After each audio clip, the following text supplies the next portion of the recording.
Good evening. हम लोग कर रहे हैं प्लांट ग्रोथ एंड डेवलपमेंट। इसमें हम एब्सिसिक एसिड से पहले का पूरा कंप्लीट कर चुके हैं। जिसने भी वीडियोस नहीं देखे उनके लिंक डिस्क्रिप्शन में, आप वहाँ से पूरे कंप्लीट वीडियोस देख सकते हैं। Abscisic acid ABA was discovered for the role in regulating abscission and dormancy. ये क्या करता है? ये रेगुलेट करता है एब्सिशन और डोरमेंसी को। इसका सबसे ज़्यादा इफेक्ट पड़ता है प्लांट ग्रोथ और डेवलपमेंट पे। It act as a general plant growth inhibitor. ये ग्रोथ इनिबिटर की तरह काम करेगा and inhibitor of the plant metabolism.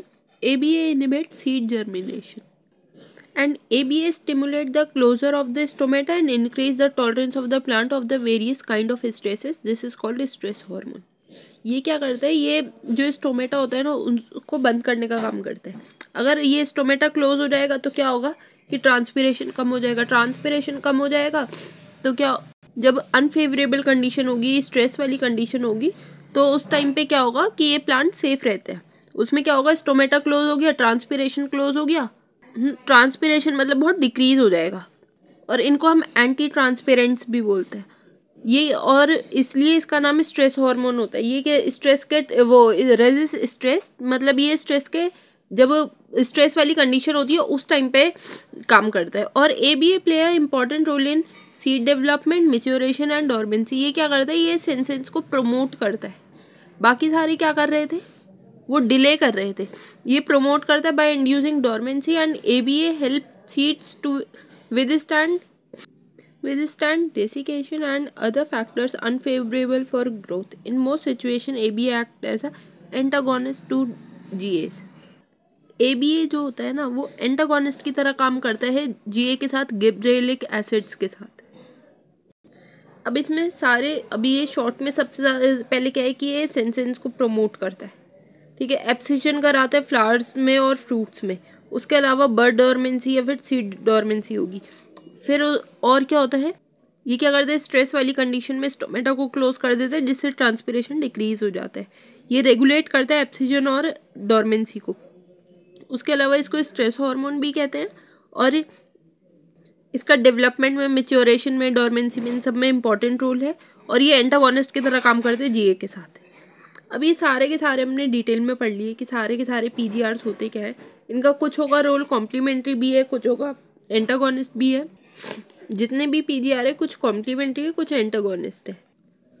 There is a number of event in the life of plant where more than one PGR interact to affect the events.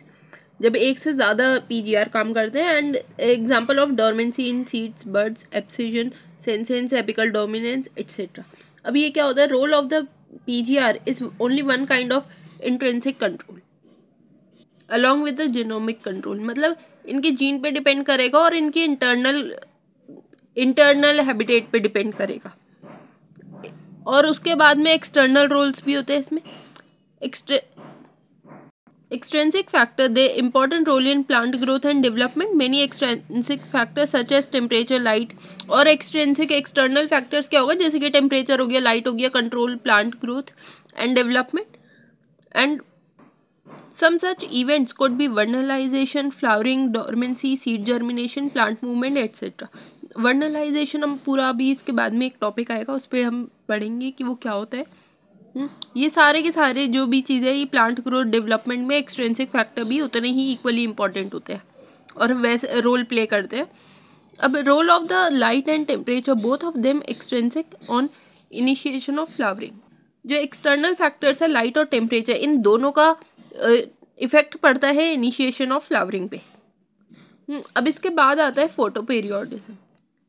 Some plants require a periodic exposure to light to induce flowering. Plant able to measure the duration of the exposure to the light. जो plants होते हैं ना, ये खुद से major कर सकते हैं कि उन्हें कितनी लाइट मिल रही है, कितनी नहीं। जिन्हें बहुत ज़्यादा चाहिए होती है उन्हें हम कहते हैं लॉन्ग डे प्लांट, जिन्हें बहुत कम चाहिए होती है उन्हें कहते हैं शॉर्ट डे प्लांट, और जिनके ऊपर इसका इफेक्ट नहीं पड़ता तो उनको कहते हैं डे न्यूट्रल प्लांट्स। वही चीज़ NCERT में लिखी हुई है। Plants are able to measure the duration of exposure to light, required the exposure to the light for the period exceeding as well as defined critical duration, while the other must be exposed to the light for the period less than the critical condition before the flowering of the initiation in them। मतलब जब बहुत ज़्यादा चाहिए कि वो critical से ज़्यादा चाहिए, तो उस कंडीशन में जब फ्लावरिंग होगी तो उसको हम बोलेंगे लॉन्ग डे प्लांट्स। जब क्रिटिकल से भी कम चाहिए, मतलब क्रिटिकल फोटो पीरियड से भी कम चाहिए, तो उसको हम बोलेंगे शॉर्ट डे प्लांट्स। उनमें क्रिटिकल से कम मिलने पे भी अगर फ्लावरिंग हो रही है तो। और जिसका no such correlation between exposure to light duration and induction of the flowering responses, जिसका इससे कोई लेना देना ही नहीं है कि कितनी लाइट आ रही है कितनी नहीं, उनको हम कहते हैं डे न्यूट्रल प्लांट्स। देखो इसमें बताया डे न्यूट्रल प्लांट ये वाला, इसमें क्या है कि इसमें क्रिटिकल का कोई चक्कर ही नहीं है। इसके अंदर वो लाइट का एक्सपोजर ऑफ लाइट कितनी देर के लिए है इसका कोई इफेक्ट नहीं पड़ता, तो ये है डे न्यूट्रल प्लांट। अब ये शॉर्ट डे प्लांट्स क्या होते हैं, इनमें क्रिटिकल से भी अगर कम मिलेगी, क्रिटिकल से कम अगर देंगे तो फ्लावर बनेगा, लेकिन अगर क्रिटिकल से ज़्यादा देंगे तो नहीं बनेगा। तो इन ऐसे वालों को हम कहते हैं short day plants. Long day में क्या होता है, अगर क्रिटिकल से ज़्यादा होगा तभी फ्लावर बनेगा, अगर क्रिटिकल से कम है तो नहीं बनेगा। Not only the duration of light period but the duration of dark period is equally important. Flowering in certain plants depend only on the combination of light and dark exposure, but the relative duration, this response of the plant to periods day or night, this is called photoperiodism. इसमें ये बता रहे हैं कि ऐसा ज़रूरी नहीं है कि सिर्फ लाइट का पीरियड चाहिए होता हो या सिर्फ डार्क जो है वो भी इक्वली इम्पॉर्टेंट है। Flowering in certain plants depend only on the combination of light and dark exposure but also there relative durations, मतलब इनका कितनी देर के लिए मिल रहा है ड्यूरेशन वो भी इक्वली इम्पॉर्टेंट है। This response of plant to periods of day and night is term as photoperiodism. अब ये पूरा ना बहुत डिटेल में है, अभी बस इतना याद रखो कि ये जैसे ये फोटो पीरियोडिज्म क्या होता है ये हमने देख लिया। फोटो पीरियोडिज्म मतलब किसको कहते हैं ये हमने देख लिया। अब लॉन्ग डे प्लांट में जो फ्लावरिंग होगी ना वो लेट स्प्रिंग में या फिर समर्स में होगी, शॉर्ट डे में होगी लेट ऑटम या विंटर्स में। डे न्यूट्रल को ऑल थ्रू द ईयर वो हमेशा होती रहती है, उसका कोई रिलेशन ही नहीं है क्रिटिकल पीरियड से। अब इसमें लिखा है shoot apices modify themselves into a flowering apices prior to the flowering। they ये जो shoot apices होती है ना modify themselves into a flowering apices prior to the flowering, मतलब flowering से just पहले इनमें ये जो shoot apices होती है यही modify हो जाती है। and that shoot apices of the plant by themselves cannot perceive a photo periods। सारा बस इतना इंपॉर्टेंट था। फोटो पीरियोडिज्म में बहुत ज़्यादा चीज़ें देखने की नहीं है। लॉन्ग डे क्या होते हैं, शॉर्ट डे क्या होते हैं और डे न्यूट्रल प्लांट्स क्या होते हैं ये पता होना चाहिए। इसके अलावा जो फ्लावरिंग होगी वो लेट स्प्रिंग में होगी और लेट स्प्रिंग या फिर समर्स में होगी लॉन्ग डे में। शॉर्ट डे है ये तो खुद भी सोच सकते हो कि लॉन्ग डे है तो वो समर्स की बात हो रही होगी, शॉर्ट डे है तो वो विंटर्स की बात होगी, लेट ऑटम में होगी। और डे न्यूट्रल है तो वो हमेशा होते रहते हैं, उनके ऊपर लाइट एक्सपोजर का इफेक्ट इतना नहीं पड़ता। बस ये था फोटो पीरियोडिज्म। अब वर्नलाइजेशन क्या होता है, plant for which flowering is either quantitatively और qualitatively dependent on the exposure to the low temperature. This phenomenon is term as a vernalization. मतलब कोई भी जो प्लांट्स होते हैं ये सारे क्वालिटेटिवली या क्वांटिटेटिवली डिपेंड करते हैं लो टेम्परेचर पे, मतलब थोड़ी सी ठंड के मौसम में। ये भी हम पूरा डिटेल में देखेंगे कि इसमें होता क्या है एग्जैक्टली। इस जो प्रोसेस है इसको कहते हैं वर्नलाइजेशन। इसमें क्या होगा, it prevent precocious reproductive development late in growing season, enable the plant to have sufficient time to reach maturity. ठंड में क्या होता है कि इनमें ना मेच्योरिटी धीरे धीरे होती है, बहुत तेज़ ठंड नहीं, जो जैसे जो लास्ट का सीज़न होता है उनमें बहुत ज़्यादा ठंड नहीं कि उसमें तो प्लांट ख़राब हो जाते हैं, वो वाला सीज़न नहीं। इसमें क्या होगा कि जो इनको ना बहुत सफिशिएंट टाइम मिलता है धीरे धीरे ग्रो करने का। Vernalization refer specially the promotion of flowering by the period of low temperature. ये क्या करते हैं, प्रमोट करते हैं फ्लावरिंग को। And some important food plants wheat, barley और rye have two kind of varieties, winter and spring variety. इसमें क्या होती है, दो तरह की वेराइटीज़ होती है, या तो विंटर वेराइटी होगी या स्प्रिंग वेराइटी होगी। The spring variety are normally planted in the spring, come to the flower and produce grain before the end of growing season. इनमें क्या होगा, नॉर्मली स्प्रिंग वेराइटी में जो भी हम लगाएंगे तो उसमें फ्लावर बनेगा, जो ग्रेन्स बनेंगे वो बनेंगे end of the growing season. Winter variety में क्या होगा, planted in spring could be normally fail to flower और produce mature grain within a span of flowering seasons. They have planted in autumn, they have germinate and over winters come out as a small seedling, resume growth in the spring and harvested usually around the mid-summers. जैसे spring variety और winter variety है, spring variety में तो क्या हो रहा है कि before end of growing season वो फ्लावरिंग हो रही है या फिर फ्रूट बन रहा है, ग्रेन बन रहा है। और विंटर में क्या होता है कि जब लेट ऑटम विंटर्स में हम ये लगाते हैं तो उसके बाद में पहले वो धीरे धीरे करके बढ़ना शुरू होता है, सीड जर्मिनेट होगा, स्मॉल सीडिंग होगी, उसके बाद में ग्रोथ होगी थोड़ी और स्प्रिंग तक आते आते फिर थोड़ी सी ग्रोथ होगी इनमें, फिर उसके बाद में मिड समर में जाएगा, फिर उसके बाद में फिर इसमें ग्रेन ये सब बनने शुरू होंगे। तो इनको बहुत टाइम मिल जाता है ग्रोथ करने का। इसमें लिखा भी है small seedling resume growth in the spring and harvested usually around the mid summers. Example, जैसे एग्जाम्पल क्या क्या होते हैं इनके, biennial plants, biennial are monocarpic plants that normally flowers and die second season, जो एक बार फ्लावर्स आते हैं और दूसरे सीजन में खुद जाके मर जाते हैं। Sugar beet, cabbage, carrot are the common biennial growing in the biennial plants to the cold treatment stimulate as a subsequent photoperiodic flowering response. जैसे एग्जाम्पल जो ये वीट, बार्ले, राय, ये सारे एग्जाम्पल होते हैं ना, ये विंटर वेराइटी के एग्जाम्पल होते हैं। और ये जो शुगर बीट, कैबेज, कैरेट होते हैं ना, ये समर वेराइटी के होते हैं। वर्नलाइजेशन यहाँ कंप्लीट हो गया। इसमें था क्या कि जो प्लांट होते हैं ना उनमें फ्लावरिंग के लिए या तो क्वालिटेटिवली या क्वांटिटेटिवली ये डिपेंडेंट होते हैं एक्सपोजर टू लो टेम्परेचर। इस फिनोमिनन को ही हम वर्नलाइजेशन कहते हैं। ये क्या करता है, ये पूरा जैसे अगर कोई चीज़ विंटर में जो प्लांट्स लगाए जाते हैं ना, इनको पूरा टाइम मिलता है, sufficient time to reach maturity, और they specially promotion of the flowering by period of low temperature. ये क्या करते हैं, फ्लावरिंग को प्रमोट करते, मतलब इनमें बहुत सारे फूल ये सब आने शुरू हो जाते हैं। And some important food example, इनके एग्जाम्पल्स क्या है, वीट, बार्ले और राय, ये सारे के सारे इनके एग्जाम्पल्स हैं। इसमें क्या होते हैं, दो तरह के आते हैं, विंटर और स्प्रिंग। ये जो एग्जाम्पल थे ये था विंटर वाले।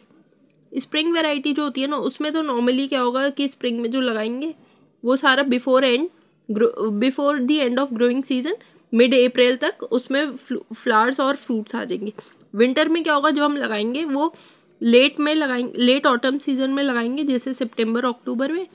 विंटर्स में फिर लो टेम्परेचर में क्या होगा, सीड जर्मिनेट होगा, स्मॉल सीडिंग होगी, फिर वो स्प्रिंग में आते आते उसके बाद उसमें थोड़ी सी ग्रोथ आएगी, फिर मिड अप्रैल तक फिर उसमें फ्रूट्स बनने शुरू होंगे।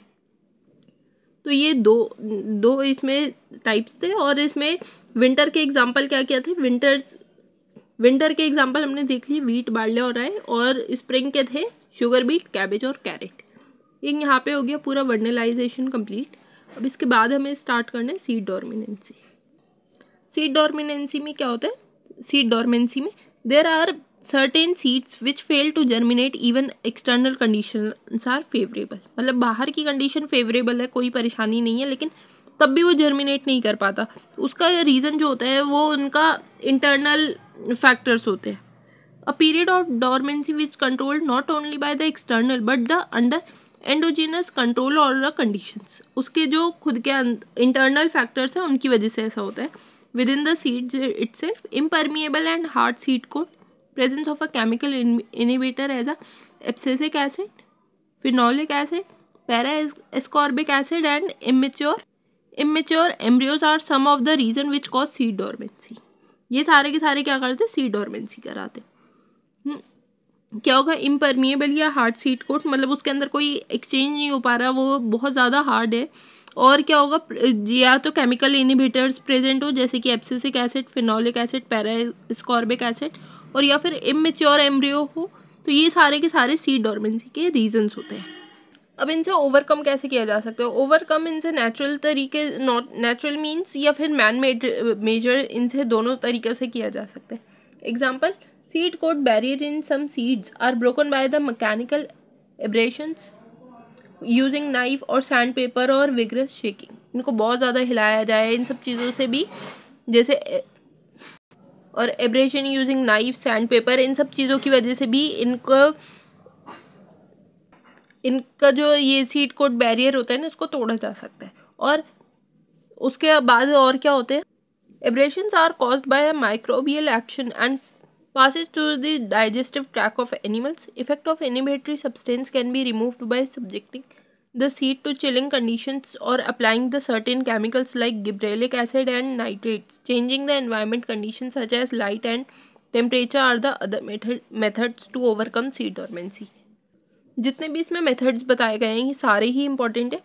इनमें क्या क्या हो सकता है, अगर हम उसको बहुत ज़्यादा जो ये immature impermeable hard seed coat है, इसको क्या करेंगे हम, या तो विगरस शेकिंग हो या फिर एब्रेशन यूजिंग नाइफ्स और सैंड पेपर, इन सब चीज़ों की वजह से क्या कर सकते हैं हम इनको, ये सारे मैन मेड में आएंगे, मैन मेड मेजर्स है जिनसे हम इसको ओवरकम कर सकते हैं। उसके अलावा और क्या आता है, abrasion are caused by microbial actions और passes through the digestive tract of animals, और effect of inhibitory substance can remove the subjecting seeds to the chilling conditions, or by applying or application of a certain chemicals like gibberellic acid or nitrates change the environmental conditions को change कर दिया जाए, इन सब acids का use किया जाए। तो ये सारी, और जैसे कि environmental conditions हो गई जैसे light temperature या फिर ये सारे, तो इन सब चीज़ों से मिलके ओवरकम किया जा सकता है सीड डोरमेंसी को। एक इम्पॉर्टेंट चीज़ ये है कि इसमें जो प्रेजेंस ऑफ केमिकल इनहिबिटर्स होते हैं ना, जो सीड डोरमेंसी को प्रमोट करते हैं, जो जिनकी वजह से सीड डोरमेंसी होती है, वो कौन कौन से थे, abscisic acid, phenolic acid, parascorbic acid, ये इंपॉर्टेंट है। और इनको ओवरकम किससे किया जा सकता है, ओवरकम किया जाता है गिबरेलिंस, नाइट्रेट्स या फिर चिलिंग कंडीशन से। ये PYQ है, ये पहले भी आया है, ये याद रखने के लिए। बाकी और क्या था इसमें, तो ओवरऑल हमने इसमें पूरे में पढ़ा क्या कि हमने सबसे पहले एब्सिसिक एसिड पढ़ा, उससे पहले हम सारा कंप्लीट कर चुके थे। Abscisic acid inhibitory role play करता है, इसमें क्या होता है, प्रमोट सिंसेंस, और ये एब्सिशन ऑफ फ्लावर्स या फ्रूट्स कराता है, बर्ड डोरमेंसी होती है इसमें, और ये क्या करता है, स्टोमेटा को क्लोज कर देता है जिससे ट्रांसपिरेशन बहुत डिक्रीज हो जाता है और रेजिस्ट स्ट्रेस, इस वजह से इसको स्ट्रेस हार्मोन भी हम कहते हैं। और इसमें हमने ये पढ़ा। इसके बाद हमने पढ़ा फोटोपीरियोडिज्म। फोटोपीरियोडिज्म में हमने देखा फोटोपीरियोडिज्म क्या होता है। फोटोपीरियोडिज्म में हमने क्या देखा था कि जो फ्लावरिंग होती है ना, वो कॉम्बिनेशन से होती है, किसी एक चीज़ का, सिर्फ इसका नहीं कि डार्क कितना है लाइट कितना है, मतलब इनके रिलेटिव ड्यूरेशन भी डिपेंड करता है। तो इस जो रिस्पॉन्स को हम प्लांट्स का जो रिस्पॉन्स होता है, response of the plants to the period of day and night, इसको हम कहते हैं फोटोपीरियोडिज्म। और उसके बाद हमने देखा था फोटोपीरियोडिज्म में क्या था, short day plants, long day plants. Short day plants और लॉन्ग डे प्लांट्स में क्या था, अगर क्रिटिकल पीरियड या क्रिटिकल कंडीशन से अगर ज़्यादा लाइट मिल रही है तो वो होते हैं लॉन्ग डे प्लांट्स, जो कि लेट स्प्रिंग या फिर समर्स में आएंगे। अगर शॉर्ट डे प्लांट्स में क्या था, जिनमें लाइट कम टाइम के लिए चाहिए होती है, मतलब जो विंटर्स में आ रहे लेट ऑटम में, उसमें क्या था, वो थे शॉर्ट डे प्लांट्स। और डे न्यूट्रल प्लांट्स क्या थे, जो कि सारा टाइम आते हैं, जिन पर एक्सपोजर ऑफ लाइट का कोई ज़्यादा इफेक्ट नहीं पड़ता। फिर ये पूरा हमने फोटोपीरियोडिज्म में पढ़ा था। उसके बाद आया था वर्नलाइजेशन। वर्नलाइजेशन में हमने देखा था कि जो plants for which flowering is either quantitatively और qualitatively dependent on the exposure to the low temperature. Vernalization क्या करता है, वर्नलाइजेशन ये specially promotion of flowering by the period of low temperature. और इसमें क्या थे, दो टाइप के थे, स्प्रिंग वेराइटीज़ और विंटर वेराइटीज़। स्प्रिंग वेराइटीज़ में क्या था, स्प्रिंग वेराइटीज़ में जो स्प्रिंग सीजन में जो भी लगा रहे थे, before end of growing season mid April तक फ्लावर्स या फिर ग्रेन्स फ्रूट बन रहा था। इसका एग्जांपल थे शुगर बीट, कैबेज और कैरेट। विंटर वेराइटीज़ में क्या हो रहा था, विंटर वेराइटीज़ में उनको काफ़ी सफिशिएंट टाइम मिल रहा था मैच्योर होने के लिए। सबसे पहले लेट ऑटम में जब हम ये सितंबर अक्टूबर के टाइम पे जो सीड्स लगा रहे थे, बाद में वो जाके लो टेम्परेचर में विंटर्स में सीड जर्मिनेशन हो रहा था, स्मॉल सीडिंग हो रही थी। फिर स्प्रिंग में जाते जाते थोड़ी सी उनकी ग्रोथ होती थी, रिज्यूम ग्रोथ, एंड फिर मिड अप्रैल तक, मिड समर्स में मतलब अप्रैल और मई में फिर उनमें ग्रेन और फ्रूट्स आते थे। फ्रूट मतलब ग्रेन आना, या फ्रूट मतलब उसमें जो हम चाह रहे हैं वो बनना। और इसके एग्जाम्पल थे वीट, बार्ले और राई। ये हो गया पूरा वर्नलाइजेशन। अब इसके बाद फिर हमने देखा था सीड डॉर्मेंसी। सीड डॉर्मेंसी में हमने क्या देखा था कि कभी कभी ऐसा होता है कि सारी कंडीशंस फेवरेबल है फिर भी उनमें सीड डॉर्मेंसी है। उसके रीजंस क्या क्या होते हैं? केमिकल इनहिबिटर की वजह से होता है, एब्सिसिक एसिड, फेनोलिक एसिड या पैरास्कॉर्बिक एसिड अगर प्रेजेंट हो तो सीड डॉर्मेंसी कराते हैं ये। उसके अलावा और क्या हो सकता है? उसके अलावा हमने देखा था कि इमेच्योर एम्ब्रियो जो होता है, इमेच्योर एम्ब्रियो या इम्परमिएबल हार्ड सीड कोट हो तो फिर उसकी वजह से भी सीड डॉर्मेंसी होती है। इनको हम ओवरकम नेचुरल मीन्स या मैन मेड मेजर दोनों तरीक़ों से कर सकते हैं। अब मैन मेड में क्या आएंगे? विग्रस शेकिंग या फिर mechanical abrasion by the knife और सैंड पेपर, ये हो गया मैन मेड में। फिर नेचुरल में क्या आएंगे? इनको ओवरकम हम कर सकते हैं गिब्रेलिक या फिर नाइट्रेट्स या फिर चिलिंग कंडीशन से। ये सारे के सारे यहाँ पे हो गया हमारा पूरा plant growth and development complete. अगर इससे रिलेटेड कोई भी डाउट है आप कमेंट में पूछ सकते हो। वीडियो अच्छा लगा हो तो वीडियो लाइक करो, चैनल सब्सक्राइब करो। Thank you.